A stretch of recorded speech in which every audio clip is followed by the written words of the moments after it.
What's up, guys? This is Fruit Crunch Starcraft, hopefully bringing you his third cast, because I've already tried to cast 3 times before this, but once fraps didn't record because it didn't have the stupid number in the overlay, so I didn't see that it didn't turn red, and the other 2 times it didn't record the microphone. Now I've tested it 3 or 4 times, just to make sure that the sound is actually working with the mic, so hopefully this time it'll work. Now I'm casting a game on xelnaga caverns. Well, this is actually an EU game and it has a different name like xelnaga Hern or something like that. Anyway, this is between the Red Protoss WhoDaresWins. I wonder if he's going to dare to win. I don't actually remember the outcome of this game, I only watched it once like a week ago. Alright, the Red Protoss in the top right against the blue Zerg Bananenbaum in the bottom left. So you might be able to guess that this is actually on the EU because Bananenbaum is German for banana tree. I'm not sure if it's banana tree in any other language. Like it's probably in the Swiss, but that's close enough to German anyway. So yeah, on the EU, this is a diamond level game. I'm fairly sure, and it's obviously a league game because they're blue and red unless they just really like those colours. So yes, you can see this is a diamond-ish game because you know diamond players and master players love their early APM spam. Let's have production up. Alright, so Zerg is actually opting for the spawning pool first before the hatchery. So this probe is just going to spaz out just in case he did want to put down a hatchery there, just to delay that a bit. That's always good to delay Zerg's expansion as long as possible. So he's just going to continue to drone up, not get any gas at this point. I mean, he doesn't really need it. And this little drone is just going to scout around, chucking down that gas. That probably went down at about 13, 14. And chrono boosting them probes, always a good skill to have. Okay, the gateway just finished. He's gonna be coming down now to put this cyber core. Nice macro, keeping that money very low. And I think Zerg here is actually coming to do an expansion, so he's gonna have to get rid of this annoying little probe. But he's got a spawning pool finished, so if the probe really does cause any trouble, like putting down a pylon, then he can just get Zerglings out to stop that. Hopefully this isn't lagging. Alright, so he's putting down that pylon because I'm getting a little bit of lag. Yes, he is putting down a pylon there to stop that expansion, so he's just going to attack that with a drone until it goes away, and I think, yes, he's bringing out 4 Zerglings, so that's always good. He can take that out with the Zerglings to get that in his expansion as soon as possible, then man 2 watchtowers and also scout his base. Now Protoss is going for the Zealots to block that little gap there, so no little annoying Zerglings to run by, and Zerg did actually gas steal. Alright, so now he's getting rid of that pylon and then he'll try and expand straight away. Yes, he does have 500 of them minerals, them blue golds. And he's trying to kill that probe, but luckily before speed upgrades, Zerglings only are only a tiny bit faster than probes or SUVs or drones or whatever. Yes, so Protoss isn't actually working away that extractor with his first zealot. I guess he's scared of any Zerglings doing a run by, but I mean, his probe hasn't. He saw there was only 4 Zerglings there, but still, I guess he wants to be extra safe.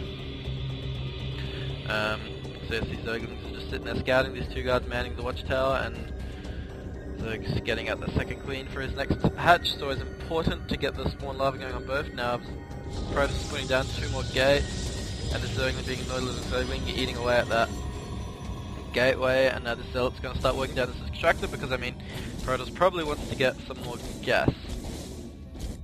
This probe running to do a scout. He's just started researching the metabolic boost, the banana tree guy, Bananenbaum, to be able to catch these probes a lot easier. so he has to scout with something more than just a probe because I mean Zerglings are just so good at denying early Protoss scouting. So he's chucking down these 2 gates, so he's going to have 3 gates. Probably going to try to do a 3 gate expand. That's always a safe route to go, safe route, yes. Now, Protoss, what's he going to see? WhoDaresWins, he sees nothing that he probably didn't expect. I mean, there's nothing really out of the ordinary going on. He might have been able to see that the surface was shimmering to see that he's getting speed, but I mean, why wouldn't you get speed? It's fucking awesome. Now, he's getting the creep spread going, but I mean, he should be moving this already to like here so we can start spreading out all over the place. Keeping his energy very low on the queens. His chrono boost is getting saved up, sadly.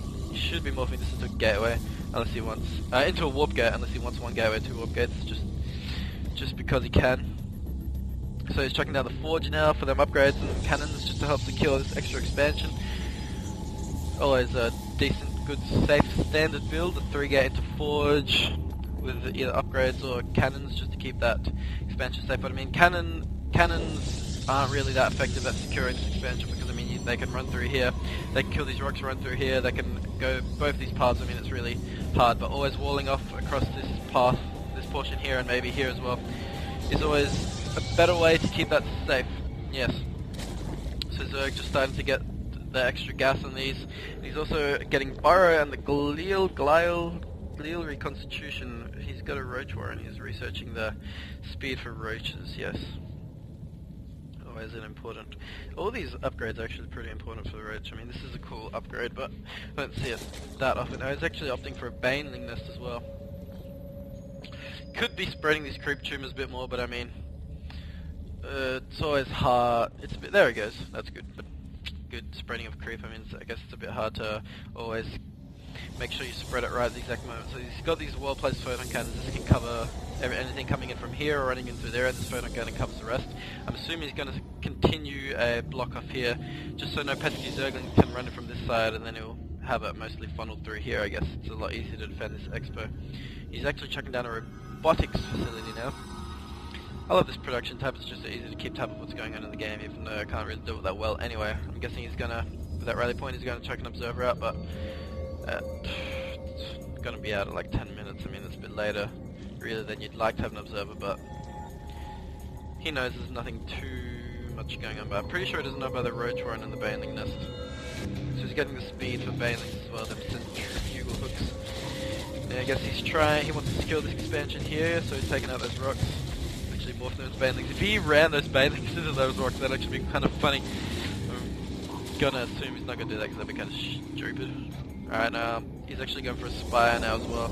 So Zerg getting a lot of different types of tech. Banelings aren't really too good against Protoss because of the shields and because Protoss units are beefier in general. Beefy Queen, Day 9. So we only got.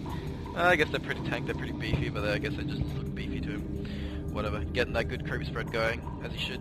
Now, I don't think he actually knows that the guys are running past here because he's just getting his observer out now. And his units are all stuck behind here, he has to pull them up to engage. Okay, probably not the best position for him to engage in, unless he wants to put down... Okay, the force fields I guess they sort of did their job there, the roaches, he didn't run them around the other side of the force field. Now, the Zerg does not want to engage in range of these cannons because, I mean, the cannons are just such a good static defense, doing 20 damage. A hit. Now he's doing a nice little wall up here with pylons. He's got the cannon, but he's still got a little opening there, but that's okay, I guess. You can live with that, only really. So I'm used to streaming through one or two at a time.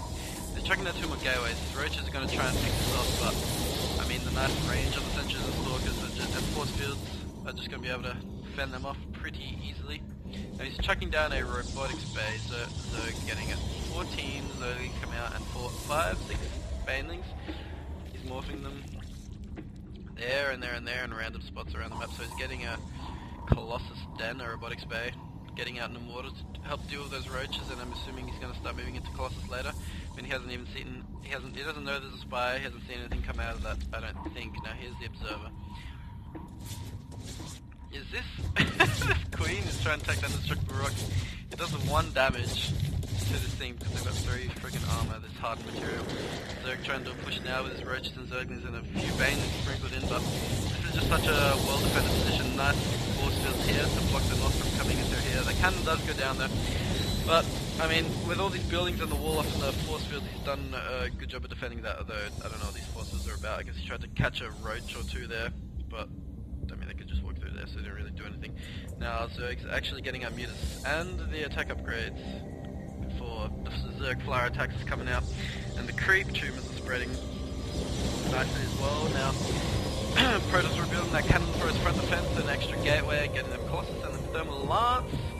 It's always a good thing to do, and now I'm assuming he wants to take his 3rd expo as well, keeping these pylons there. I don't think I've seen that before. 2 pylons here to block stuff walking through before it even comes past that annoying little grass.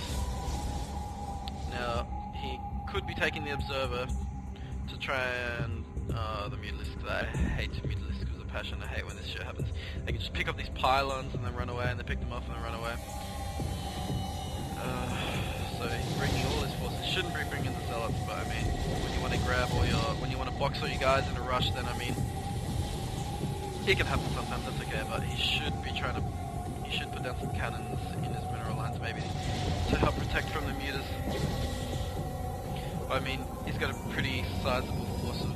He had a pretty sizable force there to help hold off the mutas. So Zerg just continuing to mass up them roaches, and he has he's taken his third now there. So the Queen finally getting support from the roaches, takes it out because the roaches do a nice big bit of damage, and also affected by things of high armor because they just do 16 damage a hit to anything. Now Zerg bringing out the corrupts, take over the costs, and Mutalists finding these pylons just to be able to pick them off because it's a bit annoying like Mutalists are. Losing a Mutalist, you're gonna lose 2 nodes, you're gonna lose 1. Losing 1 Mutalist to take out 2 pylons, I guess it's a sort of even trade. But I mean, it did supply block Protoss, so that's kind of annoying. He needed those 2 pylons. Chucking down 5 photon cannons in the back to defend from that annoying Mutalist Caress, I guess. And here, a few photon cannons as well. It's kind of unnecessary to do this many though, because I mean, he doesn't have that many minerals left here. So now Protoss trying to push out before that Mutalist Caress does him too much damage. Yeah, so now he should, where's his little observer? He should be taking that to take out the creep, to start taking out the creep, because he can't let, yeah, there we go. He can't let Zerg spread creep around the whole map. Okay, now he's gonna need some good force fields here to pump him further against this. Those were kind of random. I don't think those forces helped too much, but I guess these are helping now. Just keeping that Colossus in the back. He's got a micro back, okay. The Corrupt will take it out anyway. Corrupt is a pretty beast at taking out them Colossus, and now these Mutalists coming in. But luckily there's a lot of cannons. I think all these Mutalists are probably going to die. Is he going to be able to save 1 or 2 of them? Yeah, okay, he saved those 2, but I guess he wasn't really paying attention. He just kind of attack moved them there while this engagement was going on. Now Protoss coming to take out this expo. There's no Colossus for these Corruptors to really shoot at. But I guess they're just going to contaminate just to help them out. Just a little bit extra in the battle. But he's burrowing them now. He doesn't have the observer there with him. So their upper regeneration is going to be able to be used to full effect. Now I would like him to keep killing off that creep highway, or just keeping the observer with him in general to kill things like this creep tumor and these roaches that were burrowed. Because you can't. It's just, if you got observer, why not use it instead of just leaving it in one static position? It's kind of useless. I'm assuming this probe wanted to expand and he tried, but he forgot about the probe now and the Zerglings there to stop it. So observer can be useful there as well. I would recommend for him to build an extra observer. Never hurts to get more than one observer since the buff that they got. They're so easy to spam now. They just crank out 4 observers and have nice map control with these Protoss map hacks that are oh so good. I do like the gravitic boosters and gravitic drive upgrades. I always love using warp prisms with a speed upgrade. They're just so fun. You can get anywhere there. Pretty sure they are equal, or they're faster than Mutas, I think. Okay, I'm pretty sure I was getting chased by Mutas when I had a fast warp prism one time and they couldn't catch me, so that was pretty cool. Okay, now he needs to bring the observer to get rid of that Zergling now. The Zerg is actually researching groove spines, getting another hatchery, getting